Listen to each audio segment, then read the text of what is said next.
South Korean President Yoon Yeol's cabinet has reversed a martial law order in the country, just hours after he issued the surprise decree that plunged Seoul into political uncertainty and sparked fierce backlash from lawmakers across the political spectrum.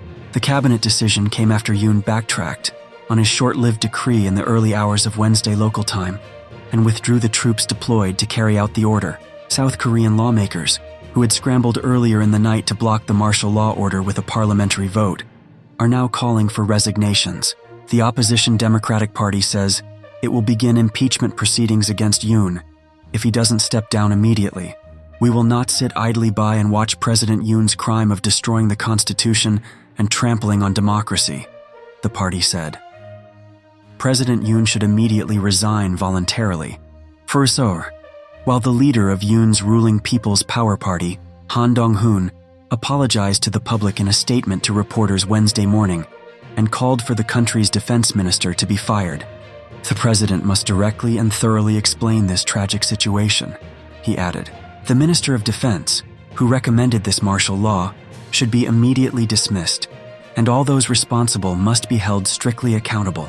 The last time a South Korean president declared martial law was in 1980, during a nationwide uprising led by students and labor unions. Yoon had declared martial law in a surprise late-night address on Tuesday, reviving memories of a more painful, authoritarian past, as troops attempted to enter the main hall of the National Assembly, and people against the measure gathered outside following his announcement. The president accused the main opposition party of sympathizing with North Korea and of anti-state activities, citing a motion by the opposition Democratic Party, which has a majority in parliament, to impeach top prosecutors and reject a government budget proposal. Lawmakers worked swiftly to block the martial law decree in the hours after Yoon's declaration, with 190 of the 300 members of parliament voting to overturn the measure hours of uncertainty. When he declared martial law, Yoon had labeled the opposition's actions as clear anti-state behavior aimed at inciting rebellion. He further claimed these acts have paralyzed state affairs and turned the National Assembly into a den of criminals. To safeguard a liberal South Korea from the threats posed by North Korea's communist forces and to eliminate anti-state elements, "I hereby declare emergency martial law," Yoon said in the address. He described martial law as a necessary measure to eradicate these shameless pro-North anti-state forces, justifying the decision as essential to protect the freedoms and safety of the people, ensure the country's sustainability, and pass on a stable nation to future generations. While Yoon did not clarify what specific measures would be taken, Yonhap reported, citing the full military decree, which bans all political and parliamentary activities and allows arrests without a warrant. The decree also prohibits denying free democracy or attempting a subversion, and outlaws fake news and manipulating public opinion. "People who violate the decree can be arrested or raided without the need for a warrant," Yonhap added. Citing the same document, Reuters reported that strikes, work stoppages, and rallies that incite social chaos are also prohibited. That includes doctors who had been engaged in a walkout. They have been ordered by the decree to return to work within 48 hours, just after 1 a.m. in Seoul on Wednesday morning, 11 a.m. ET Tuesday. Dozens of troops who had entered the main parliamentary building prior to the vote were seen withdrawing, according to Korean newspaper Chosun Ilbo and local television stations.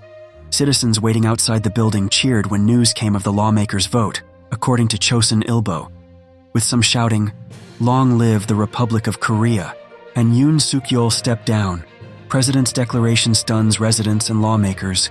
The initial martial law announcement sent shockwaves through the country. Residents in Seoul rushed to be with family members, according to a CNN team on the ground. Walking through the streets, there are people who are running to their families' homes to be with them, to figure out what to do, to be close to loved ones in this moment that is unprecedented in so many of our memories, Mike Valerio reported from Seoul. People were told by law enforcement that they could be arrested without warrants being needed under martial law. Valerio added, "There are whole multitudes of people across Seoul who are stunned and are trying to figure out how an unpopular president made this move, what is going to happen next, and what this means for a democracy here in South Korea," he said. The leader of the opposition Democratic Party, Lee Jae-myung, said the emergency martial law declaration was unconstitutional. calling it a move that goes against the people, Yonhap reported. President Yoon declared emergency martial law for no reason, Lee said. Tanks, armored vehicles, and soldiers with guns and swords will soon control the country. When the president backtracked on his efforts in the early hours of Wednesday, he reiterated his criticism of the opposition party, saying they were frustrating the moves of his government in a statement. We request the National Assembly to immediately stop its reckless actions that paralyze the functions of the state through repeated impeachment, legislative manipulation, and budget manipulation, he said. Who is South Korea's President Yoon Yeol? Yoon, representing the Conservative People Power Party, has served as president of South Korea since 2022. He won the election by a razor-thin margin, pulling ahead of rival Lee by less than 1 percentage point. Yoon was a newcomer to politics, having spent the previous 27 years of his career as a prosecutor. Since taking office, succeeding the liberal President Moon Jae-in, he has faced a raft of challenges, from the perma-threat of North Korea to rising tensions between South Korea's major partners, the US and China, as well as plummeting birth rates. He has long taken a tough stance on North Korea, a shift from his predecessor Moon, who favored dialogue and peaceful reconciliation. Yoon lambasted this approach as subservient. Yoon instead promised to bulk up South Korea's military, even hinting he would launch a preemptive strike if he saw signs of an offensive launch against Seoul. But he has faced political battles at home, sparring with the opposition Democratic Party, which has repeatedly impeached ministers and frustrated the government's fiscal plans. Yoon has seen his popularity ratings plunge since he took office, thanks to a series of scandals and controversies that even prompted hundreds of thousands to call for his impeachment. Tuesday's martial law announcement stunned South Korea's allies.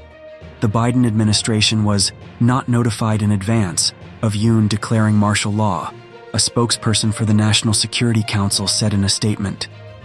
The administration is in contact with the ROK government and is monitoring the situation closely as we work to learn more.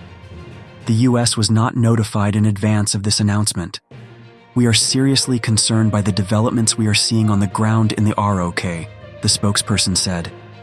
The United States is watching the developments in South Korea with grave concern, Deputy Secretary of State Kurt Campbell said at an event as he underscored the US's alliance with South Korea being ironclad.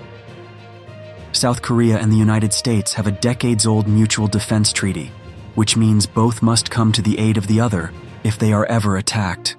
Key U.S. military installations. South Korea, among them is the U.S. Army's Camp Humphreys, the largest U.S. military installation outside of the United States, with a population of more than 41,000 U.S. service members, civilian workers, contractors, and family members. Alongside Japan and the Philippines, which also boast a mutual defense treaty with the U.S., South Korea is part of a trio of regional powers that have helped to bolster American power in both Asia and the Pacific for decades. This is a developing story and will be updated. CNN's Gawon Bae, Christian Edwards, Jesse Young, Jerome Taylor, Paula Hancox, Jennifer Hansler, and Hannah Park contributed reporting.